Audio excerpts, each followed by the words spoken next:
Olá, meus amores! Agora nós temos a aula de português. Como os outros, nós vamos fazer uma revisão de tudo que nós já vimos antes da pandemia. E para rever esses assuntos que nós demos e dar continuidade para o próximo assunto, que será grau do substantivo. Hoje nós vamos rever, como já falei, tudo que nós já vimos durante essa época. Ou seja, nós começamos com a classificação dos fonemas, ou seja, com o assunto fonemas e letras. E para entender o que são fonemas e o que são letras, nós precisamos ir para o conceito. Então, nós vamos encontrar no livro todos os conceitos que tem sobre esse determinado assunto. Nós vamos agora também estudar a classificação. E fonemas são todos os sons que saem no momento que a gente está pronunciando a palavra. Letras são todas aquelas que nós conseguimos contabilizar da estrutura daquela palavra. Ou seja, por exemplo, quando nós temos a palavra táxi. Táxi, a gente não pronuncia somente 4 letras que compõem essa palavra. Nós pronunciamos o táxi com C e S. Então, nós vamos ter 4 letras e 5 fonemas. Ou seja, 4 letras que compõem essa palavra e 5 fonemas que saem no som quando nós vamos pronunciá-la. Outra palavra, pato. Pato nós temos 4 letras, mas também temos 4 fonemas, porque não tem nenhuma especificidade. Ou seja, pato continua a mesma quantidade de letras e de fonemas. Agora vamos para a classificação dos fonemas. Por exemplo, aqui eu tenho cadeira. Nós temos cadeira como vogal, a letra E. Então, cadeira. A palavra cadeira tem a vogal E, que é classificada como vogal, e a vogal I, que é classificada como semivogal.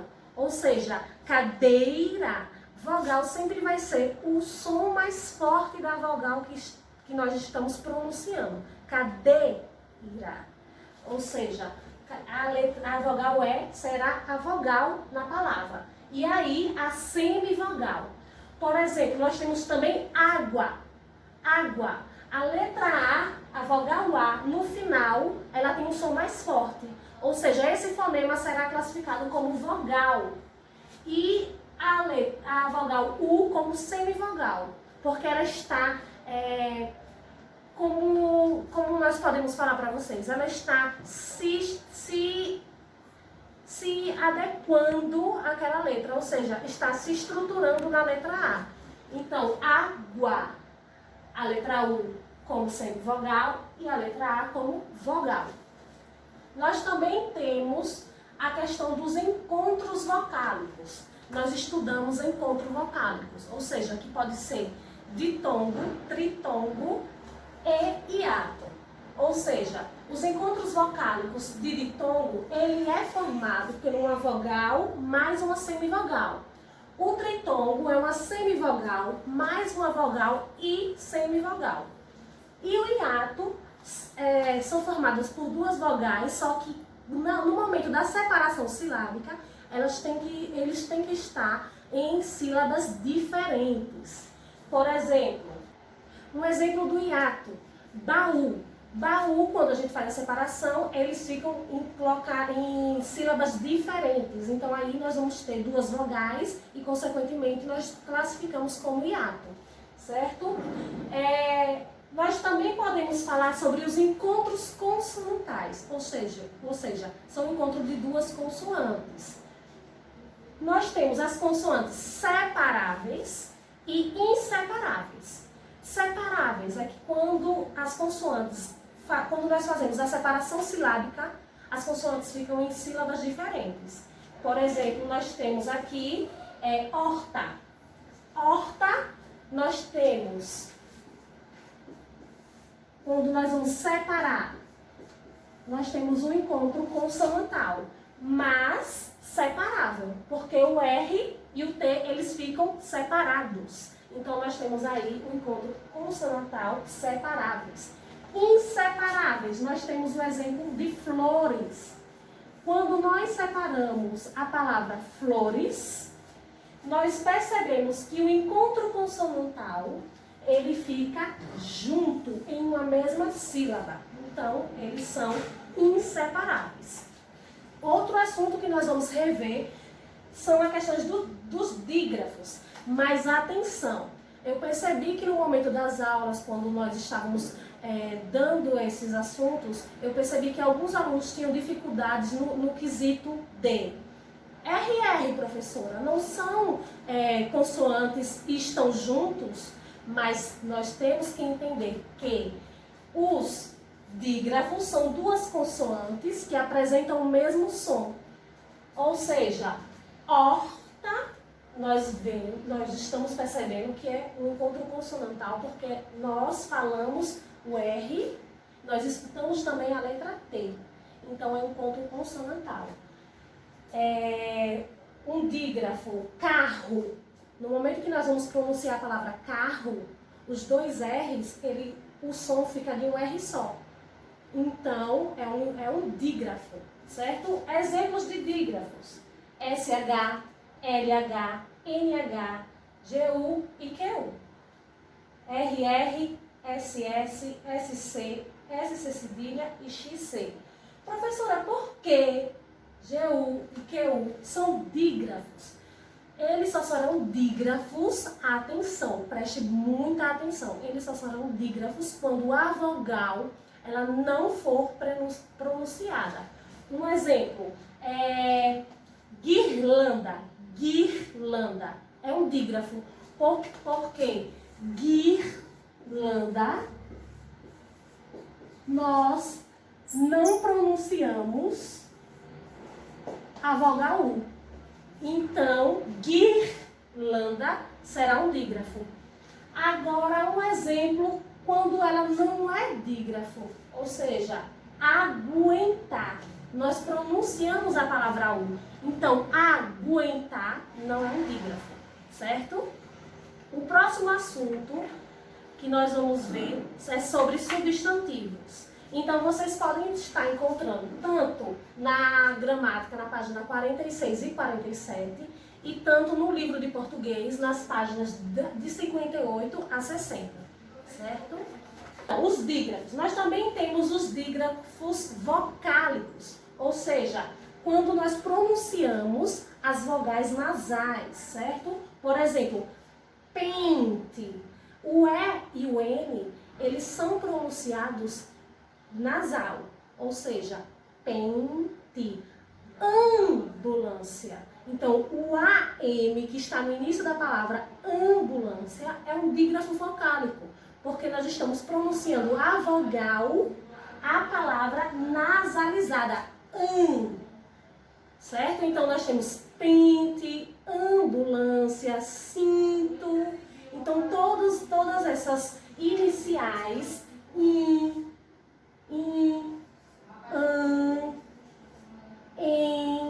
entre outras, serão dígrafos vocálicos, certo?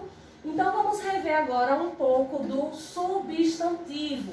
Substantivo, em seguida, gênero do substantivo, para na próxima aula estudar grau do substantivo, um novo assunto. Substantivo, ele pode ser classificado em próprio, comuns, simples, compostos, coletivos, primitivos, derivados, concretos e abstratos. Próprios, vou pegar um exemplo de uma aluna, Alana. Vamos lá. O nome Alana, ele é um substantivo próprio, ou seja, que nomeia algo particular. Então, Alana é um substantivo próprio. Comum, ele vai nomear uma palavra mais genérica. Por exemplo, país. A palavra país é um substantivo comum, certo? Menina é um substantivo comum. Simples é quando se tem apenas uma palavra, ou seja, árvore, cinto. Todos esses serão substantivos simples, certo? utilizamos entre duas palavras. Se o simples nós só nomeamos com uma palavra, o composto nós vamos utilizar duas palavras. Ou seja, passatempo, girassol, certo? Eu vou colocar aqui o girassol como exemplo do composto. Professora, coletivos. Coletivos é um pouco mais complexo, deve ser estudado, listado. Então, como eu disse a vocês, na página 58 a 60, nós temos essas listas e é preciso rever, dar uma leitura, certo? Mas eu vou trazer uma palavra que está muito aí na mídia, aglomeração, que não se pode fazer aglomeração. Então, o que é aglomeração? Aglomeração vem do substantivo coletivo de pessoas. Então, não façam aglomeração, pelo amor de Deus. Então, vamos lá. Como exemplo, nós temos aglomeração.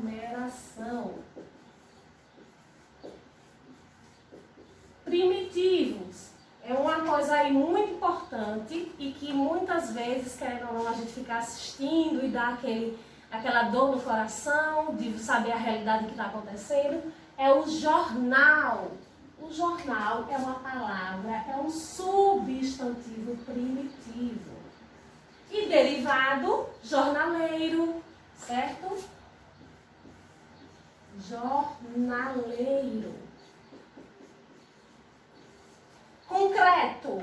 Não é concreto de fazer casa não, mas um substantivo concreto. Parede. A parede é um substantivo concreto. A parede é um substantivo concreto. Abstrato. Abstrato a gente pode ver que é a questão de um sentimento. Ou seja, eu estou com saudade de vocês.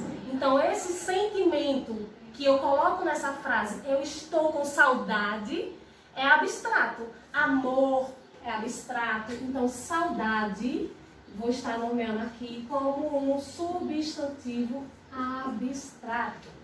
E aí nós vamos vir aqui para o gênero do substantivo, ou seja, o gênero do substantivo, ele pode ser feminino ou masculino. Então tem essa flexão de gênero e ele deve ser precedido de um artigo, o, a.